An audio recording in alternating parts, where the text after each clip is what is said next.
Hello, I'm Stephan Schwartz. Today we're going to talk about how individuals and small groups change history for the good. Given the circumstances of our world today, it seems to me this is a singularly significant activity to undertake. 4 times in my life, I have been involved with social change. Changing history. Sometimes I've just been a spear carrier in it. Sometimes I've been able to play a slightly bigger role. In the 1950s and 60s, it was civil rights. In the 70s, I was the special assistant to the Chief of Naval Operations, and part of my task was to be a member of a team that transformed the American military from the elitist conscription organization of Vietnam to the all-volunteer meritocracy, the military that we have today. I'm not speaking here about how the military is used, simply what it is like as an institutional structure. In the 80s, I was part of a program that began at the Esalen Institute on what came to be known as citizen diplomacy, a citizen project to establish back channels between the Soviet Union and the United States at the height of the Cold War, to allow them to speak to one another in unofficial ways. In the 90s and throughout all of this, beginning in the late 60s, the environmental movement, and finally, the consciousness movement, the idea that consciousness is an aspect of social order that needs to be taken into consideration. In all of those changes, all of those various movements and organizations, I've tried to observe very closely what actually happened, what worked, and what didn't work. My own personal experiences led me to what has now become 16 years of research. Reading the diaries, the correspondence, contemporaneous accounts of other individuals and small groups that have changed history in a positive way, trying to tease out what makes some successful and others not. It's been an extraordinary journey because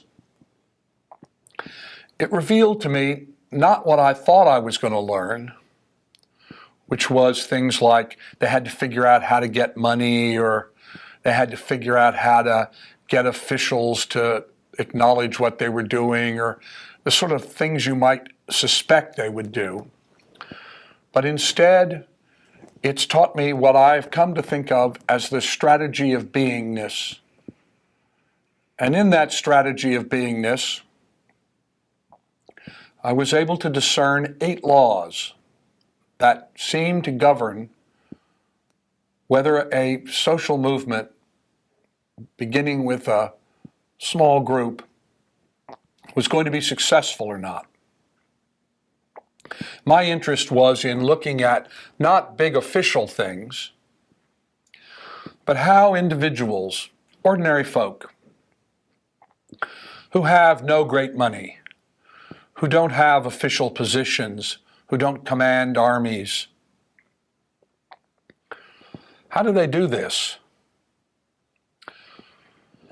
I'll illustrate this idea of the strategy of beingness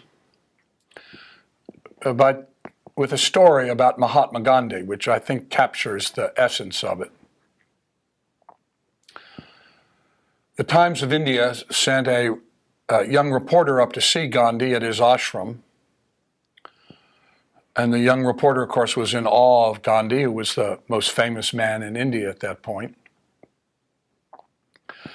And the reporter went up to him and said, "Oh, Gandhiji, my editors have sent me up here to ask you one question. And Gandhi said, well, what's the question? And the young man said, my editors would like to know how you forced the British to leave India. They've been here for 350 years. You have no army, you have no official position, you have no particular money. How did you force the most powerful country on earth to leave? And Gandhi's response illustrates exactly what I mean. He said, it isn't what we did that mattered, although that mattered. It isn't what we said that mattered, although that mattered. It was the nature of our character that led the British to choose to leave India. Notice the difference between force and choose. This technique we're going to talk about in this session is a technique that is accessible to ordinary people. It requires no special money, requires no official position. It requires none of the outward accoutrements that we associate with powerful social movements. And yet, it has proven that it can work. You know, if you look at historical transitions, you see that there are basically two kinds of change. There is change that is compelled by physical power. This is the kind of change we glorify and make heroic. This is the kind we build statues to in parks with guys on horses or at the top of pillars. This kind of change is almost always coercive, though, and it's often very violent. In essence, it is a zero-sum game. Somebody wins, somebody loses. Perhaps the leading exponent of this change is Niccolo Machiavelli, 1469 to 1527, and his famous work, The Prince. That kind of change you read about in the newspaper every day. Billionaires buying the government. That's that kind of change. Grotesque inequity between the rich and the poor. That's that kind of change. I want to talk about another kind of change. This is a transition that's brought about by something that's so subtle that it often isn't even taken seriously. And that's this change based on the strategy of beingness. So what do I mean by beingness? What did Gandhi mean by beingness? Well, beingness is produced by the aggregate of all our choices, our values, and our attitudes. It's the nature of our character. It's who we are as individuals. You know, if you fly over, say, Canada and the United States, or Germany and France, and you look down below, you don't see a hard line like a map that says, this is Canada and this is the United States, or this is Germany and this is France. And yet no individual 50 feet from this arbitrary line, and it is completely arbitrary, no Canadian 50 feet from the line thinks of himself as an American. No American 50 feet from the line thinks of himself as a Canadian. No German 50 feet from the line thinks of himself as a Frenchman. And similarly, no Frenchman 50 feet from the line thinks of himself as a German. So what is it? I mean, these are the same, roughly the same racial stock, of various mixes, same ethnic background, very similar. How do they become so very different? How do they identify themselves as so very different? And the answer, I think, is based on the choices of individuals, little tiny choices that you don't think of as having any particular power. The clothes you choose to wear, the music you listen to, the sports you follow, the television programs you like,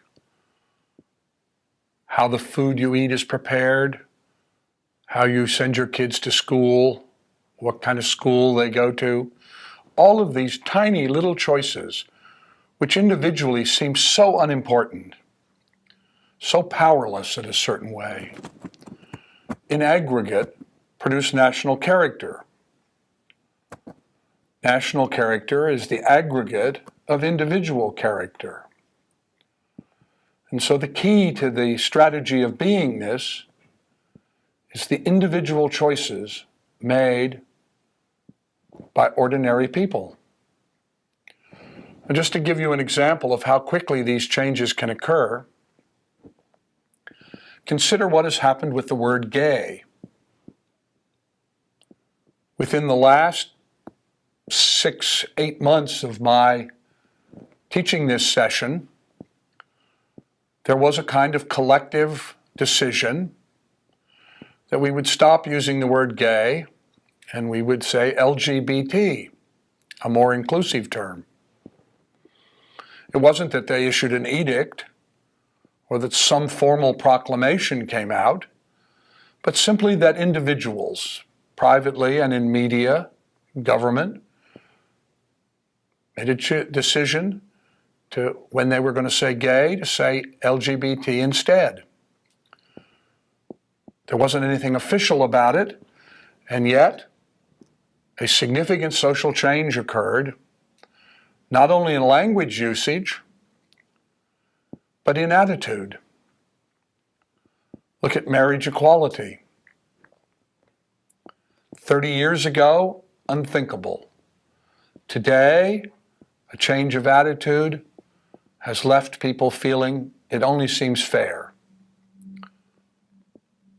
Part of it is generational, but a great deal of it is just the sort of individual small choice without any consultation with anybody else that private individuals make. That's the kind of little choices that I'm talking about, and that is the power that the strategy of beingness confers. This is the secret path.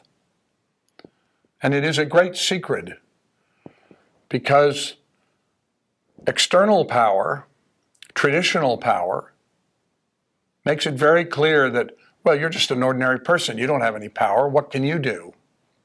I want to suggest to you that you can do a great deal, and I'm going to show you how you can do it. This business of intention expressed through groups to which we align ourselves is enormously powerful. And let me give you a specific example of this. A list of religious populations in the United States. 66 million Roman Catholics, 16 million Southern Baptist Convention, and so forth all the way down. And then way down here at the bottom, the Society of Friends, the Quakers. There are 158,000 of them as I speak. In the whole of American history, there have been less than 1 million Quakers. To give you a sense, we have a population today of 315 million people, 158,000 of which are Quakers. This is a tiny little group. They're so small that you probably have never met a Quaker. Most people don't know anything about them, don't know what their worship services involve, for instance. It is in fact a group meditation. Don't understand their history, and will probably never meet a Quaker. To give you a sense of their smallness, 52% of the United States population aligns itself with Protestantism, 24.5% with Catholicism, and so forth. And again, down at the bottom, 0.053 identify as Quakers. How could a tiny little group like this, most people have never heard of, that has no official power, how could they possibly be associated with any kind of significant change? And yet, as I did my research, I discovered that if you look at all of the major positive, socially compassionate, life-affirming changes in American culture throughout its several hundred-year history, you will find at the base of that change, the beginning of that change, a Quaker or Quakers. Here's the Quaker track record. They were leaders in abolition, public education, penal reform, women's suffrage, civil rights, environmental protection. All of these great social movements began, often, like Greenpeace, for instance, with a couple of Quakers or a couple of Quaker couples sitting around a kitchen table saying, there's a problem, we're not happy with it, we're going to change it. And so this little tiny group, I think, gives us an indication that even small, seemingly insignificant and unpowerful groups can affect enormous social change. And so can you. The strategy of beingness, in essence, is about values. So change based on beingness often begins and continues to be driven by religious or spiritual considerations, because no other social entity in our culture makes social values such a priority. But I want to stress that religion, just because it is religion, is no guarantee whatever that the values are life-affirming. One needs only look at the history of humanity to see the number of wars and the amount of death directly attributable to religious differences. Just look at the world today. As you look around the world, you see that most of the wars that are going on are wars about religion, the Sunnis and the Shia, Muslims and Jews, Christians and Muslims. So I stress to you that religion, while it can play a role, is by no means essential to the strategy of beingness.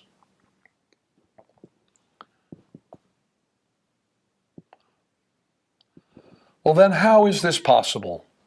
How does this work? Well, as I did this research over the last 16 years, and I compared over and over again what the people themselves said they were doing, their attitudes about what they were doing, their aspirations about what they were doing, I discovered again and again in the successful social transition movements that these same 8 principles or laws seem to come into play. I didn't invent these laws or principles. I didn't impose them on my analysis. They emerged from the data. And I saw them over and over again. And when I looked at social movements that failed, I noticed their absence. So let's go through these 8 laws, because they're not at all what I would have thought would be essential to create social change that is life-affirming. Law number 1. The individuals individually and the group collectively must share a common intention. Now this is much harder to achieve than it sounds, because as you discover, if you've ever been involved with a social transformational movement, everybody has a sort of generality of what they want to see, but they don't all hold a common intention as to what exactly it is they're trying to do. So successful groups work that out. The individuals individually and the group collectively develop a common intention. You can see it in the abolitionist material, for instance. They struggled for a long time. What exactly is it? Do we want to end the slave trade? Do we want to end the sale of slaves? Do we want to, internally, do we want to end slavery? And it took them a while to work that out. So law number one is the individuals individually and the group collectively must share a common intention. Law number two, the individuals in the group may have goals, but they may not have cherished outcomes. This is another one of those things that you wouldn't guess, but which turn out to be enormously important. Because people tend to develop cherished outcomes. I want this thing to happen, and I want it to happen in a certain way. And if it doesn't happen in that way, then I don't think it's happening, or I don't think it's happening correctly. But instead, what you have to develop within the group and within yourself is that you have a goal. Again, using the abolitionists, they finally settled that it was the end of slavery.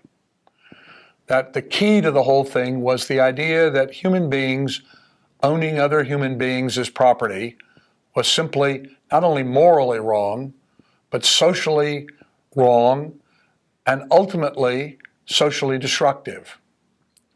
And it took quite a while in order to settle on that. So you have to have a goal, but you can't have cherished outcomes as to exactly how it happens. The other thing about cherished outcomes is that if it has to happen in a certain way, then you constrain yourself from opportunity or synchronicity producing effects that you never could have anticipated. You have to be open. Think of it this way. I mean, this is a little metaphorical, but the universe wants to help you.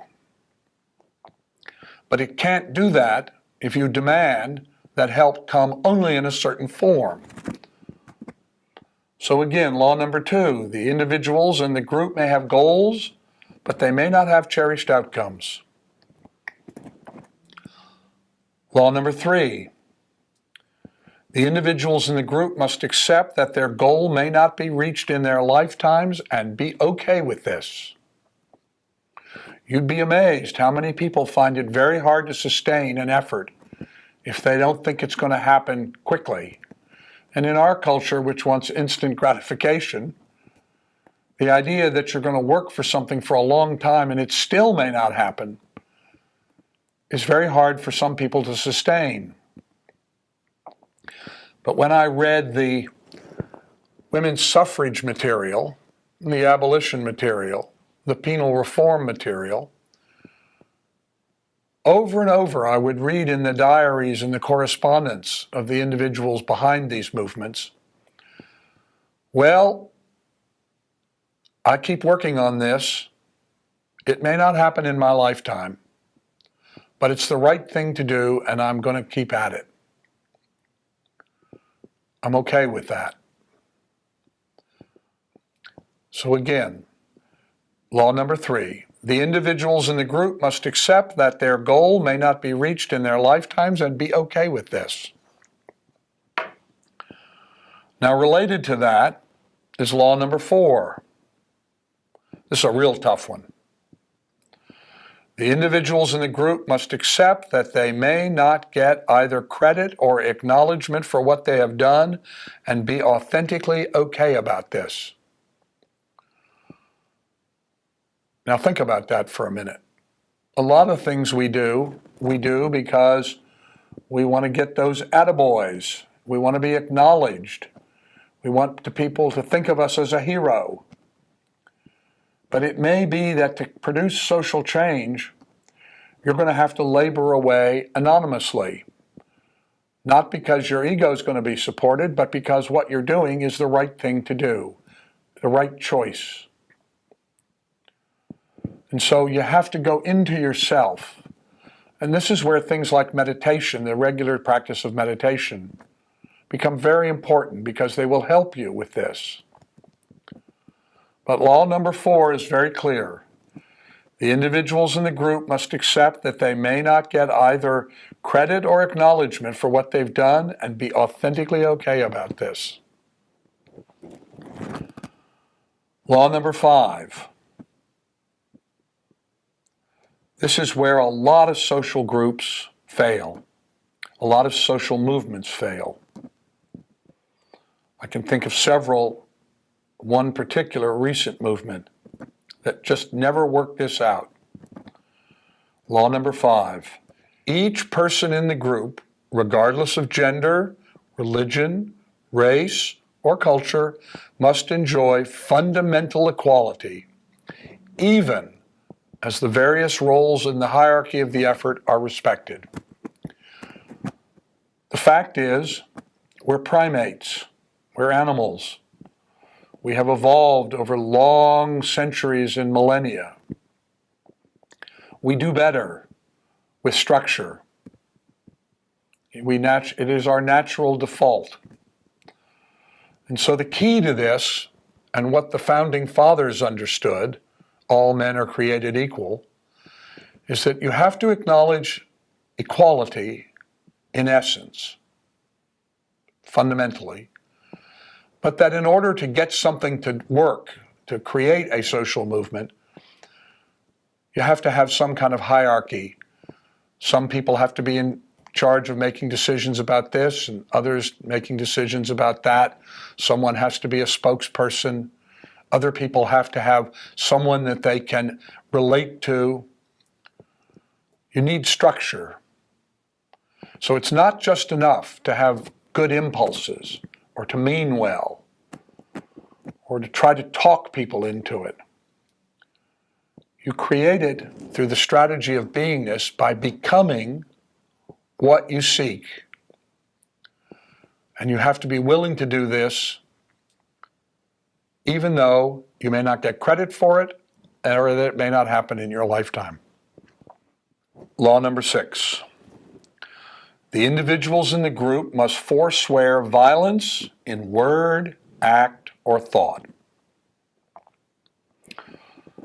It's very hard when you see someone who's being picked on or abused or exploited not to think in terms of violence, not to think about striking back. But you can't do that. Because the strategy of beingness is about beingness. And so the strategy depends that you are who you say you are. I'll illustrate this with another story about Gandhi. The British, one of the ways the British exerted authority was through something called the salt tax. It was illegal in India at that time to make salt. That is, you couldn't go out, get a dish of ocean water and just let it evaporate and sell it to somebody. And this became a significant issue and one that Gandhi chose to focus on. And he chose to focus on it by invoking law number 6 specifically. He trained a large number of people, very much as you would train military people in a kind of boot camp, to respond to violence, without resorting to violence. And it culminated finally in a confrontation between the British officers and their Indian troops and Gandhi's followers. And they walked forward, a group of men abreast, and the Indian troops who had staves, sort of axe handle kind of things, would beat them to the ground. And the women who were Gandhi's followers would come up and take the men away and dress their wounds. And another group of men would walk forward in silence and be beaten to the ground. And the women would run forward and pull them away and dress their wounds. And another group would walk forward. And this went all one morning. And finally, It reached a point where the Indian troops looked at one another and said to their British officers, "We're not going to do this." Law number 6. The individuals in the groups must forswear violence in word, act, or thought. The strategy of beingness is a non-violent strategy. Law number 7. The individuals in the group must make their private selves consistent with their public posture. Now, this is probably the law that, when broken, results in more collapses of spiritual schools or movements or political movements than anything else. We can all immediately think about pastors or preachers or gurus who present themselves as one thing, but who in fact are quite different in their private life. I'm sure that as soon as I said this, several immediately came into your mind. They are great fodder for the media. Now, why does this matter? To answer that question, I think we have to look at the non-local consciousness research, and particularly the therapeutic intention research. Healing. We know from the research that therapeutic intention, that is, can the consciousness of one individual affect the well-being of another organism, that not only can it do that, but that it can do it in either a positive or a negative way. And law number 7 about the public and private personas is important because if you set yourself up to be a certain kind of person, all of your followers, or all of the members of this group, focus their attention, their allegiance on the public persona. If that public persona is not consonant with the private self, is not resonant with it, it creates a fatal dissonance that will eventually cause whatever the difference between the public and private selves to implode. And so you find preachers of morality caught in motels with prostitutes, or little children, or with their hand in the till, or with drug usage. Why? Because tens, hundreds, thousands, hundreds of thousands of people have been focusing on that public persona, which was not consistent with the private self. And that attention, that therapeutic awareness, as it were, that the followers have, that's targeted on the public persona, causes impossible stress between the public and private selves, and wherever the weakness is, it will inevitably come out. So law number 7 is particularly important in any public movement, that the leaders of the movement and the practitioners of the movement, the adherents to the movement, that who they are in public must be the same as who they are in private. As you can see, the strategy of beingness requires significant change at a personal level, which is much tougher than arguing for some public position. And so one of the things that is particularly important in any public movement which produces social change is not only the leaders, but everyone involved must work to make their private self and their public self one and the same. You have to be authentic. One of the ways to achieve this that is particularly powerful and useful is to develop the daily practice of meditation, which will allow you to reprogram yourself so that you become the person you aspire to be. Law number 8, the individuals in the group and the group collectively must always act from the beingness of life-affirming integrity. Think about this for a second. The strategy of beingness is essentially a strategy of seeking that which is compassionate and life-affirming. You can't fake it. You can't just talk it. You have to become it. And you have to become compassionately, life-affirmingly focused on yourself and your world. In all the research that I've done, those 8 laws appear again and again and again in the successful movements, and they are absent in whole or part in the unsuccessful movements. So if you want to start a successful movement for social change that is compassionate and life-affirming, these 8 laws need to be adhered to. Not because I say so, but because the historical evidence says that when they are, you have a much higher probability of being successful than if you don't follow them. So, okay, how many individuals are required to start? I mean, do you need a big movement? Well, I want to consider the Nobel Peace Prize. The prize was begun in 1901. It's not awarded every year. At the moment, 99 individuals have been awarded the prize, and 9 of them have been women. 24 organizations have received it, some, like the International Red Cross, more than once. This award is given basically to 3 kinds of people. Government officials get it for doing what they're supposed to be doing.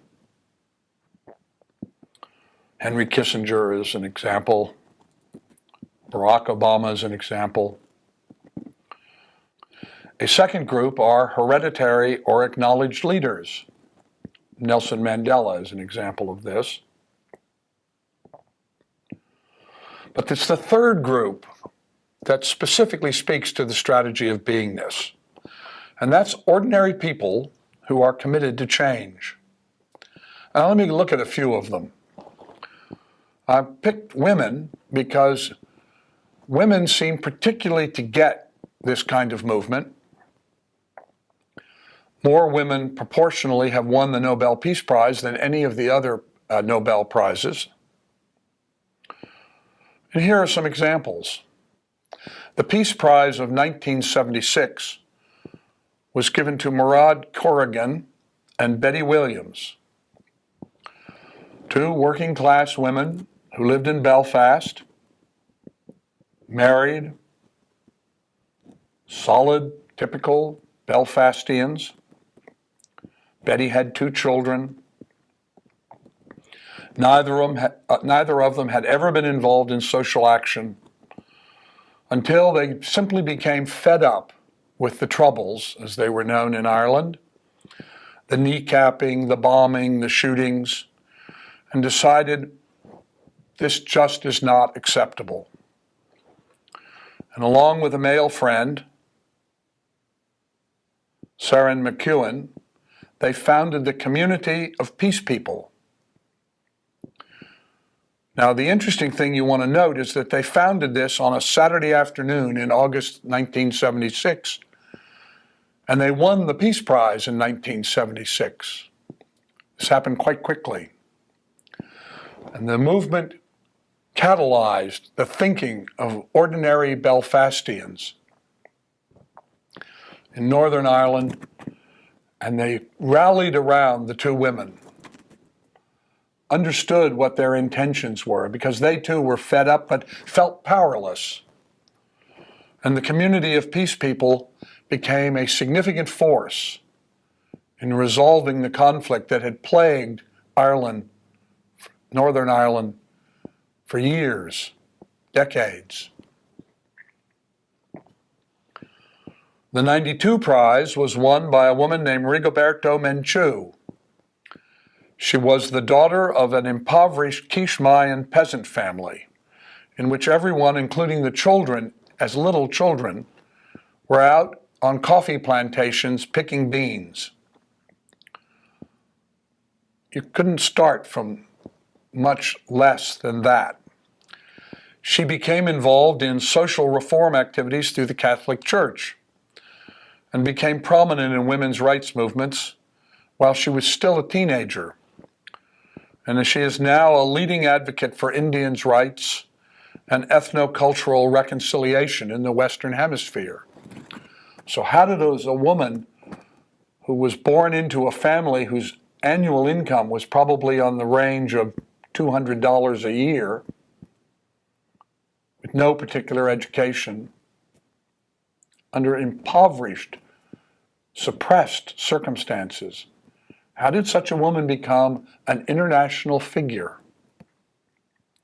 By exercising the strategy of beingness. Here's the 2004 recipient, Wangari Maathai. She was born in colonial Kenya when Britain still ruled Kenya. She was the first woman of all the millions of women who've lived in East and Central Africa to earn a doctoral degree. She went on to become a veterinarian and the head of veterinarian anatomy. And she introduced the idea in 1976 of planting trees.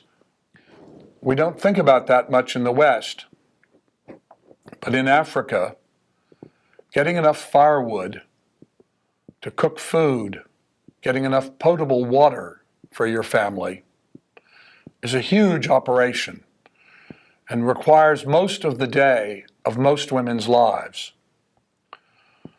And so Wangari Maathai began a process of planting trees, developed a grassroots organization of ordinary women who would go out with a bucket of little trees and plant them.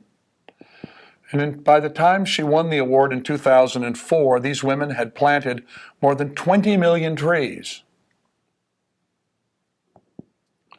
Just an act as simple as planting trees became an expression of the strategy of beingness and became so influential that it won her the Nobel Peace Prize in 2004.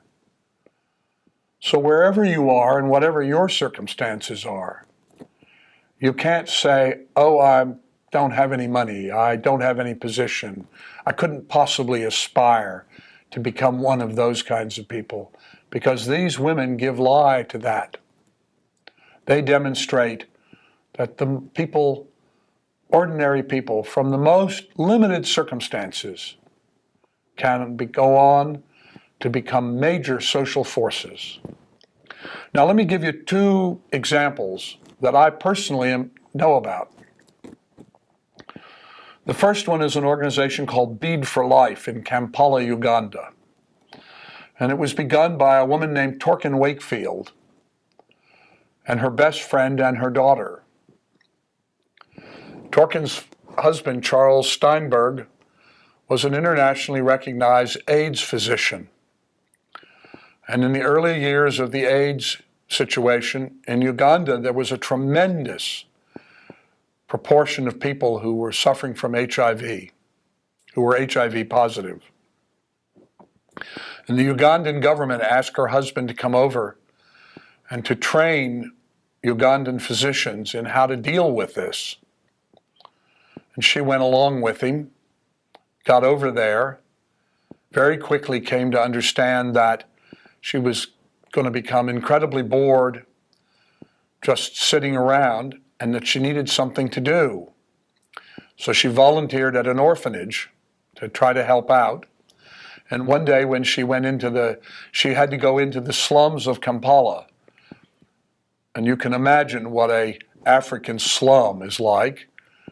It was built near the landfill, a huge garbage dump in which these impoverished women were living. And she saw a woman as she walked down one of these narrow little dirt pathways between the huts, who was sitting in front of her little one-room hut, rolling beads, and they stopped and looked at her, and they watched as she took a piece of paper and produced a beautiful bead from it. And they asked her, "Where did you get the paper?" She said, "Oh, I get it from the dump. It's made up of the colored magazines and the brochures that the NGOs throw out." And they bought her beads, and she took them back. And that night she began to think about it and talk with her friend and daughter who were visiting her. And she thought, I wonder if I could take these beads back to the United States or send them back, and we could sell them, and we could help these women in these extraordinarily impoverished circumstances. This is a country where the average income is about $250 a year, less than $1 a day. And thus began a project which has now become a $3.5 million a year transformational project that has taken the poorest, most oppressed, most downtrodden women in Uganda, a country that is pretty downtrodden and depressed itself, and transformed them from pariahs and outcasts living in the dump to women who are now, by African standards, middle class with bank accounts, who are sending their kids to school. They've built little houses. Extraordinary. It has literally created a class of middle-class women that has transformed Kampalan society. And it all began because one woman, open to the strategy of beingness, saw someone making beads out of waste paper. Another example is the Hedgebrook Women's Writers Retreat. That's on Whidbey Island, and is the work, originally it was created by a woman named Nancy Nordhoff, who had a friend who was a writer. And she wanted to create a place where women could come in retreat and concentrate on their writing without any other concerns. So she built a series of little cabins and set it up so that women could come for a couple of weeks or a month and just work on their writing. And the only thing they were required to do was to come to dinner together at 5 o'clock to talk and share their experiences. There are about 3,500 women in the United States who make more than $25,000 a year writing. Not a huge group, but very influential. So far, about 1,200 of them have funneled through Hedgebrook. They have become a kind of sisterhood. The experience, as they attest in the diaries that each keeps, the women themselves set up the tradition of keeping a diary about their own transitions, which they leave in the little cabins for the women that will come after. These women, many of whose names you know, are the women who have written the books that you read. They have transformed American letters. Their readers have been transformed, millions of them.